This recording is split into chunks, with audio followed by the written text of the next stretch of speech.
Muy buenos días, hermanas y hermanos. Es un placer estar nuevamente un sábado más ante la presencia del Señor en su casa y en esta compañía fantástica de todos nosotros. Vamos a ver un vídeo que nos puede introducir en la reflexión de esta mañana. 30 segundos y estamos en el aire. A ver, su asiento es este de aquí. ¿No podría sentarme más atrás?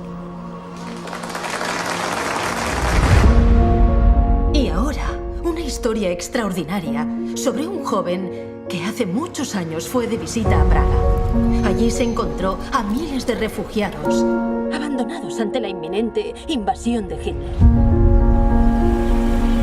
¿Piensas alguna vez en los niños y en lo que les pasó? Aquí tienes. Toma. Dicen que tiene mucho que contar. Realmente no es sobre mí. Intentamos evacuar a esos niños en tren para ponerlos a salvo en Gran Bretaña. ¿Por qué hace esto, señor Winton? Porque si puedo ayudar en algo, debo hacerlo. ¡Vete! ¡Ya!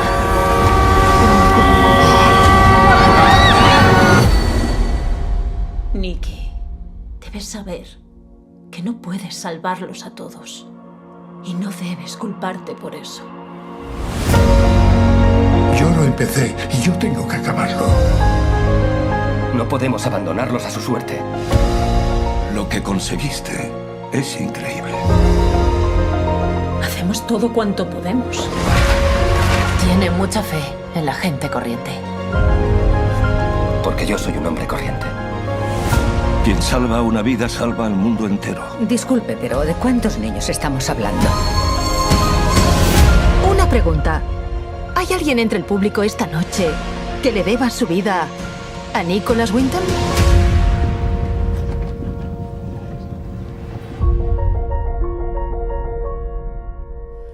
Albert Schweitzer nació en Alsacia el 14 de enero de 1875.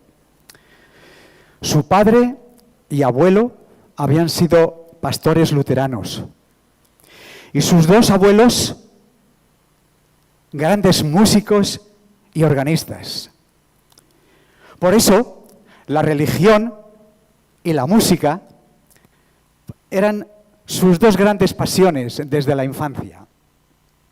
Su padre le enseñó a tocar escalas a los 5 años y a los 7 empezó a componer himnos y tocar en la iglesia. Con 15 años se había convertido en un gran organista y estaba a las puertas de introducirse en importantes universidades como Estrasburgo, Tubinga y la Facultad de Filosofía Alemana de Praga, donde se graduó con honores.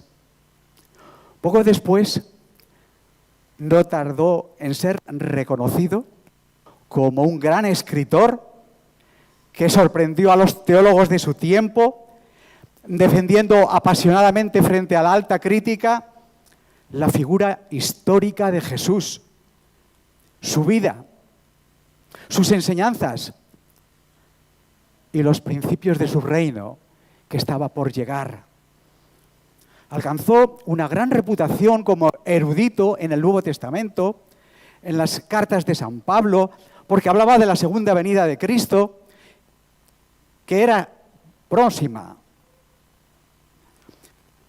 Paralelamente a esta actividad, incrementó sus conciertos de órgano, lo que le suscitó una gran admiración por toda Europa.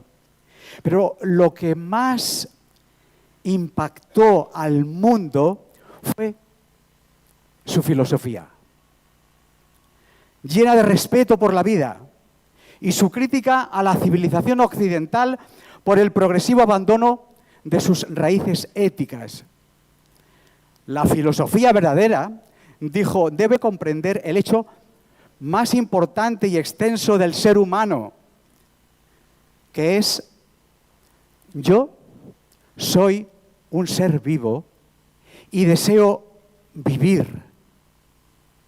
En medio de seres vivos que desean vivir. La vida y el amor están basados en el mismo principio: respeto por cada manifestación de vida. La ética tiene que mostrar que la vida es sagrada, un fenómeno espiritual y trascendente, y debemos ser incansables en su defensa. El espíritu de la verdad debe ser más fuerte que las circunstancias de nuestros impulsos o creencias. Debemos desconfiar de los ideales de nuestra sociedad, porque está llena de locura y nos engaña sobre el valor de la humanidad, que consiste precisamente en máxima consideración y estima por la felicidad de cada ser humano. El respeto por la vida nos debe conducir a servir a los demás, de cuidar de cada criatura. Así fue como Albert Schweitzer se convirtió en un intelectual, un influencer que alzó su voz y su palabra en una época crucial de nuestra historia y cuyas frases, escritos y pensamientos fueron una inspiración para todos. Un verdadero profeta, enviado de Dios a nuestra vieja Europa y a nuestro mundo. Pero llegado este momento me gustaría hacer un paréntesis en esta vida apasionante e invitaros a que hagamos un viaje un tanto especial. A los jóvenes les gustan las emociones fuertes y las aventuras, y a los que no somos tan jóvenes, pues también. Así que, ¿estamos listos?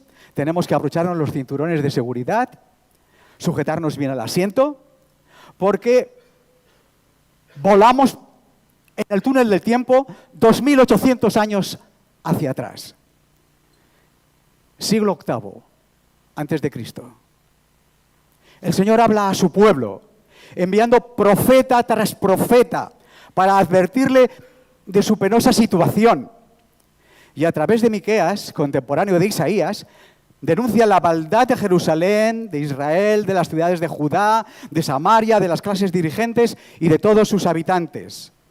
Leo solamente algunos versículos. Sería bueno leer todo el libro y reflexionar sobre él esta próxima semana en un hueco, porque es para no perdérselo. Palabra de Jehová, que vino a Miqueas en días de los reyes de Judá, Jotam, Acaz y Ezequías, lo que vio sobre Samaria y Jerusalén. Dios siempre está atento a nuestro mundo y siempre nos ve. Oíd, pueblos todos. Está atenta tierra y cuanto hay en ti.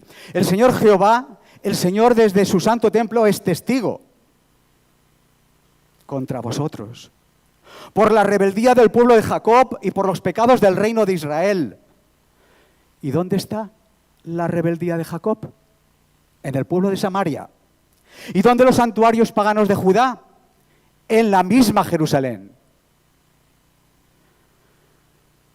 Hay de aquellos que aún en sus sueños siguen planeando maldades. Y al llegar el día, las hacen. Porque tienen el poder en sus manos. Codician terrenos, se apoderan de ellos, codician casas, las roban, oprimen al hombre y a su familia. A los que vuelven de la guerra y van tranquilos por el camino, les quitan la ropa. A las mujeres de mi pueblo les quitan las casas. A los hijos les arrebatan sus herencias. En Jerusalén, en mi pueblo, los crímenes y la violencia son cosa de todos los días. Ya no hay en este mundo gente buena que ame a Dios. Unos a otros se hacen daño. Solo esperan el momento de matarse unos a otros. Pero el Señor ya te ha dicho en qué consiste lo bueno. ¿Qué es lo que espera de ti? ¿Que hagas justicia? ¿Que tengas misericordia? ¿Que te humilles para andar de la mano con tu Dios?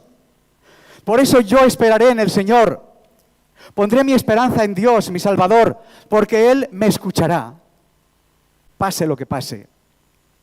Nación enemiga mía, no te alegres de mi desgracia, pues aunque caí, volví a levantarme. Aunque me rodee la oscuridad, el Señor es mi luz. Sí, he pecado contra Dios y por eso soportaré su enojo. Pero mientras tanto Él juzgará mi causa y me hará justicia. Me llevará a la luz y me dará la victoria. Porque tú, Belén, entre los pueblos de Judá, eres un pueblo pequeño, pero llegarás a ser muy importante porque de ti saldrá un rey que gobernará sobre Judá. Entonces Dios le dará a ese rey toda su fuerza y poder para dirigir a su pueblo y hacerlo vivir en paz.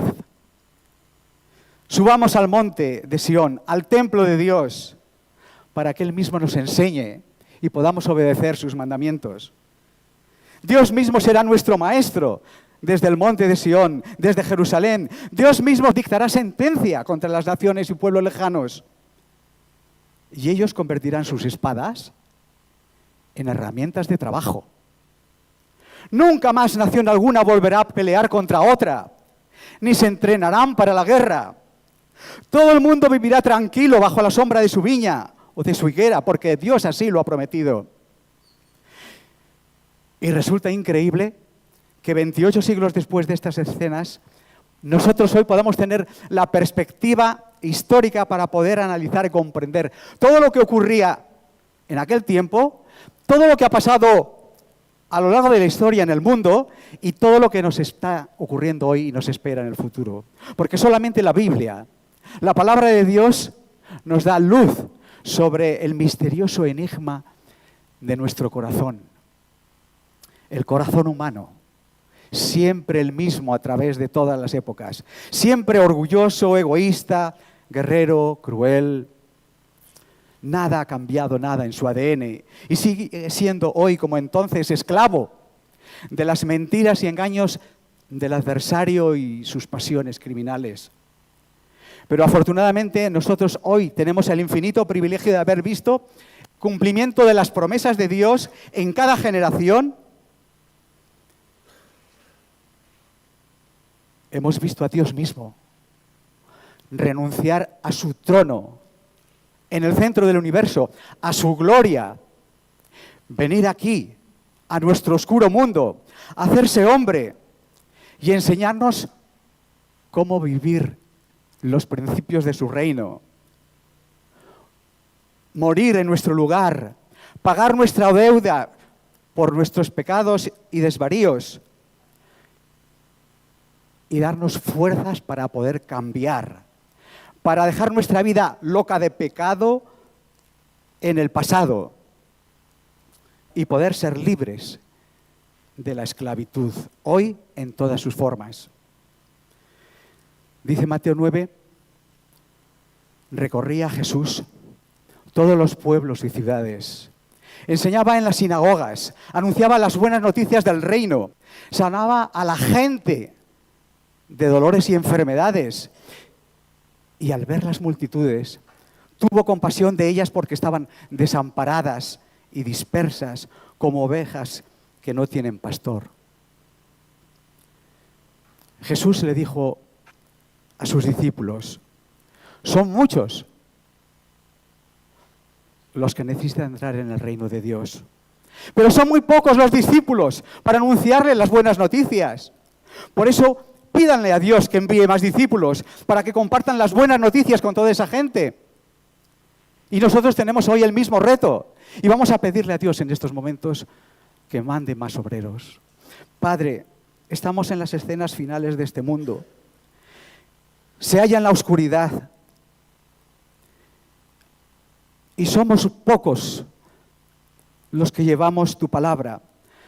Mándanos más obreros a tu mies, para que podamos llevar este mensaje de esperanza a cada corazón en este mundo que cada vez se hunde más en las tinieblas.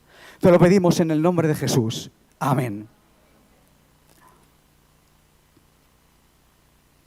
Una tarde del año 1905, cayó en las manos de Albert Schweitzer, una revista cristiana, y vio un artículo titulado Las necesidades de la misión del Congo. Y en ella, el autor hablaba de los sufrimientos, de las enfermedades que había en África, y finalizaba su artículo haciendo un llamado emotivo a todos aquellos que quisieran colaborar en aliviar el dolor y el sufrimiento de aquellas gentes. ¿Quiénes serán los hombres y mujeres que responderán, Señor, yo iré? Y a pesar de que había alcanzado el éxito en la vida, tenía una cómoda profesión, era famoso, vivía feliz, viajaba por toda Europa, Albert decidió responder a ese llamado. Pero como consideraba insuficiente trabajar como misionero o como maestro, comprendió que tenía que volver otra vez a la universidad con 30 años para estudiar medicina. Todos sus amigos pensaban que había perdido el juicio y le dijeron, estás echando a perder tu brillante profesión por un capricho. Pero mientras estudiaba medicina, siguió escribiendo libros, dando conciertos y clases de teología para reunir los $5.000 que le hacían falta para pagar el viaje, para comprar los materiales que necesitaba al lugar donde llegara, los instrumentos de cirugía, los medicamentos. 7 años más tarde, cuando estaba a punto de graduarse, se enamoró. Y cuando le preguntó a su novia si estaba dispuesta a pasar el resto de su vida en medio de la selva, le contestó, claro, pero antes tendrás que esperarme a que estudie enfermería, porque ¿cómo podrías irte sin mí? Se casaron en 1912 y al año siguiente salieron para África con 38 años. Allí construyó un hospital con sus propias manos, con capacidad para atender a 500 internos de todo tipo de enfermedades, un leprosario para atender a miles de nativos y financiado buena parte con sus viajes y conferencias por el extranjero. En 1952 recibió el Premio Nobel de la Paz. Soy Albert Schweitzer y esta es mi historia. Fui un hombre polifacético. Además de ser médico, también fui teólogo, filósofo, organista y musicólogo. Nací el 14 de enero de 1875 en Kaisersberg, en la región de Alsacia, que en ese momento pertenecía al Imperio Alemán. Sin embargo, a lo largo de mi vida, me identifiqué como francés y africano. Antes de dedicarme a la medicina, fui un reconocido intérprete de órgano. Incluso, llegué a escribir un estudio importante sobre Johann Sebastian Bach. Desarrollé una ética basada en la reverencia por la vida. Creía en la importancia de respetar y proteger toda forma de vida, y esta filosofía influyó profundamente en todo mi trabajo humanitario. Obtuve mi doctorado en teología en 1899 y en medicina en 1911. La decisión de estudiar medicina me surgió por el deseo de ayudar a las personas directamente. En 1913, fundé un hospital en Lambarene, en la actual Gabón, África Central. Este hospital se convirtió en el centro de todos mis esfuerzos humanitarios y médicos. En 1952, recibí el Premio Nobel de la Paz por la contribución dada al bienestar de la humanidad a través de mi trabajo médico en África y mi filosofía de reverencia por la vida. Viví la mayor parte de mi vida adulta en África, donde di atención a pacientes, luché contra enfermedades tropicales y promoví la educación y el desarrollo de la región. A pesar de ser de origen europeo, fui un crítico abierto del colonialismo y abogué por un enfoque más humano y respetuoso hacia los pueblos africanos. Su legado persiste a través de la Fundación Albert Schweitzer, que continúa su trabajo humanitario y mantiene el hospital en Lambarene, así como a través de sus numerosos escritos y contribuciones a la ética y la teología. Cuando su esposa falleció en 1957, él tenía 82 años.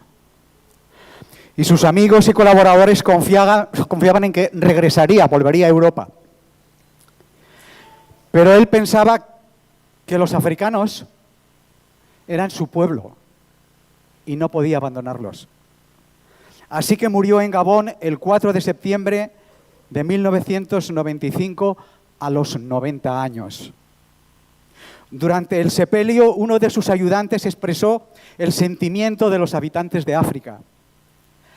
Agradecemos a Dios que nos envió al doctor Schweitzer y que él fue el pastor que dio su vida por nosotros, que quedó con nosotros y fue enterrado en nuestro suelo y bajo nuestras palmeras. Albert Schweitzer fue un cristiano que vivió no la teoría, sino la praxis del Evangelio de Cristo, con los principios de su reino en sus entrañas, aquellos que pronunció el Maestro junto a Tiberíades. Y su ejemplo es una invitación a imitar todos nosotros esas vidas, especialmente los más jóvenes. Por su parte, Nicky Winton, el héroe de nuestra historia original, mantuvo en silencio durante 50 años su hazaña de salvar 669 niños de los campos de concentración de la muerte, trasladándolos desde Praga a Inglaterra. Pero guardó silencio porque pensaba que su esfuerzo no había sido nada extraordinario, sino solamente su sagrado deber. Había sido además un trabajo de equipo, de muchas personas, y él no merecía ningún reconocimiento. Y guardó silencio también porque el último convoy, con 250 niños, no pudo salir de la estación, pues fue detenido, trasladados los niños a campos de concentración en donde murieron. El recuerdo de aquellos niños, a quien conocía por su nombre, después de múltiples visitas al gueto, y a quienes no pudo salvar, siempre le atormentó hasta el final de sus días y le impidió sentirse feliz por su hazaña.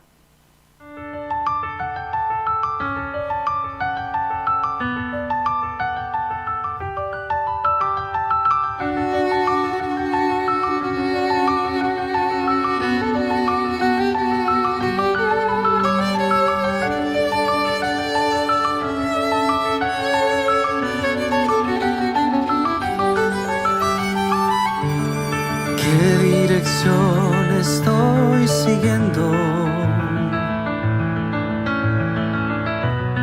¿Cómo evaluar la situación? Veo el tiempo transcurriendo. ¿Qué está pasando a mi alrededor? No enfrentamos la realidad de esto. Es tiempo que salgamos todos a encontrar al que se fue. No hay temor, debemos de buscar obreros. No hay aflicciones que nos hagan retroceder.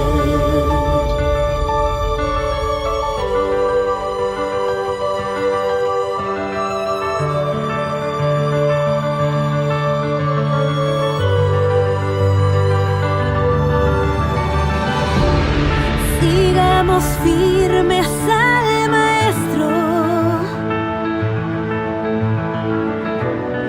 confiando siempre en su dirección. No malgastemos más el tiempo y trabajemos con decisión. No enfrentamos la realidad de esto. Es tiempo que salgamos todos a encontrar al que se fue. No hay temor, debemos de buscar obreros. No hay aflicciones que nos hagan retroceder. Eres luz para este mundo. Así lo dice el Señor. Y que lleve salvación a esta tierra en perdición, toda lengua y nación. No inventamos la realidad de esto. Es tiempo que salgamos todos a encontrar al que se fue. No hay temor, debemos de buscar obreros. No hay aflicciones que nos hagan retroceder. Escrito está: amarás al Señor tu Dios con todo tu corazón, con toda tu alma, con toda tu inteligencia, con todas tus fuerzas, y amarás a tu prójimo como a ti mismo. Amad a vuestros enemigos, bendecid a los que os maldicen, haced bien a los que os aborrecen, orad por los que os ultrajan y os persiguen.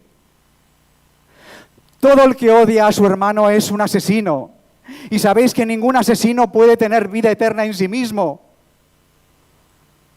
Conocemos lo que es el amor porque Jesucristo dio su vida por nosotros, y así también nosotros debemos dar la vida por nuestros hermanos. Muchas personas a lo largo de la historia han decidido solucionar los problemas de nuestro mundo y acabar con la tiranía de los poderosos a través de la lucha armada, de la violencia y del terrorismo. Pero ese no fue el mensaje ni la propuesta de Cristo. El cristianismo auténtico se manifiesta en la buena ciudadanía, en la lealtad al gobierno civil. Pero la aparición de la guerra entre los seres humanos de ninguna manera altera la lealtad y responsabilidad suprema del cristiano hacia Dios y hacia sus semejantes. Practicar sus mandamientos y poner su voluntad por encima de las decisiones y las leyes humanas. Esa sociedad con Dios por medio de Cristo, que vino al mundo no para destruir la vida de los seres humanos, sino para salvarla, llevó a los adventistas durante los 155 años de su existencia a abogar por la paz, manteniendo una postura de no combatientes, siguiendo a su Maestro Divino al no quitar la vida humana, sino hacer todos los esfuerzos posibles para salvarla. No es una postura oculta. De la manera más pública posible, los líderes de la Iglesia Adventista han hecho llamamientos periódicos a los líderes de nuestro mundo para que eviten conflictos y busquen al príncipe de la paz. Cada mañana las noticias del día nos despierta con una lista interminable de sucesos y acontecimientos que sorprenden, impactan, sobrecogen y no cesan. Agresiones, maltrato, odio, racismo, violaciones de los derechos humanos, crímenes horrendos. Y cuando contemplamos tanto dolor y sufrimiento a nuestro alrededor, no podemos permanecer en silencio ni mirar para otro lado, sino tenemos que alzar nuestra voz y pedir al mundo el cese de la violencia, el mal, el abuso, la barbarie y la guerra. Somos mensajeros de la paz en un mundo de guerra permanente, y eso es una tarea sagrada y urgente. Y significa explicar de la mejor forma posible, con toda claridad, dónde está la causa de los conflictos y su verdadera solución, que es dar un giro de 180 grados en nuestros malos caminos y volvernos a Dios. Pedir perdón por nuestros errores y ofensas de cada día, porque todos hemos sido engañados por el enemigo y nos hemos equivocado en algún momento y hemos causado daño. Por eso es urgente pedir a Dios su presencia en nuestras vidas para que nos libere de nuestra esclavitud y podamos cambiar.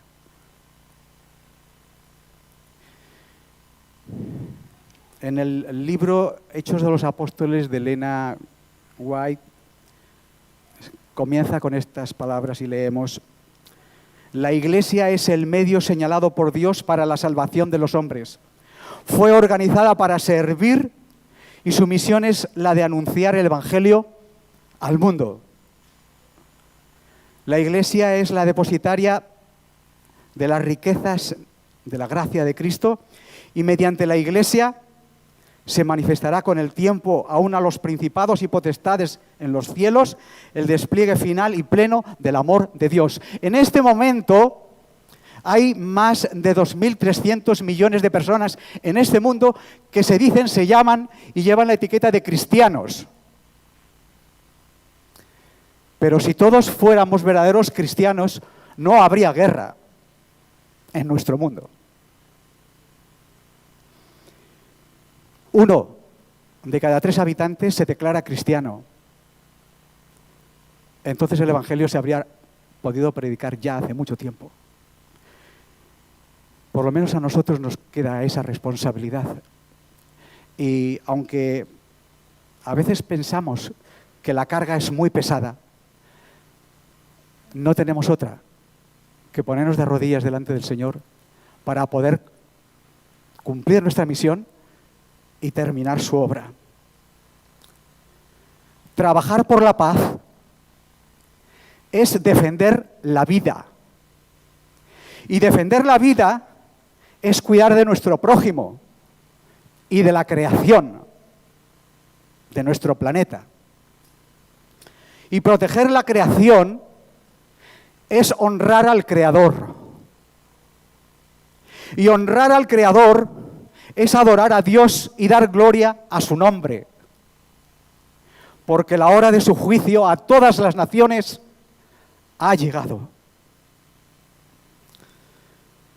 Esta tarde tenemos otra magnífica oportunidad de acercarnos a las multitudes, como hizo Jesús y los apóstoles, en el corazón de Murcia, y disfrutar de la experiencia de estar con el Señor, con sus ángeles, y compartir su amor con las personas que podamos encontrar.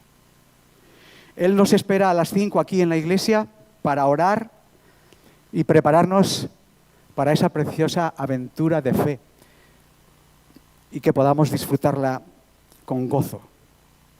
Que el Señor nos bendiga. Amén.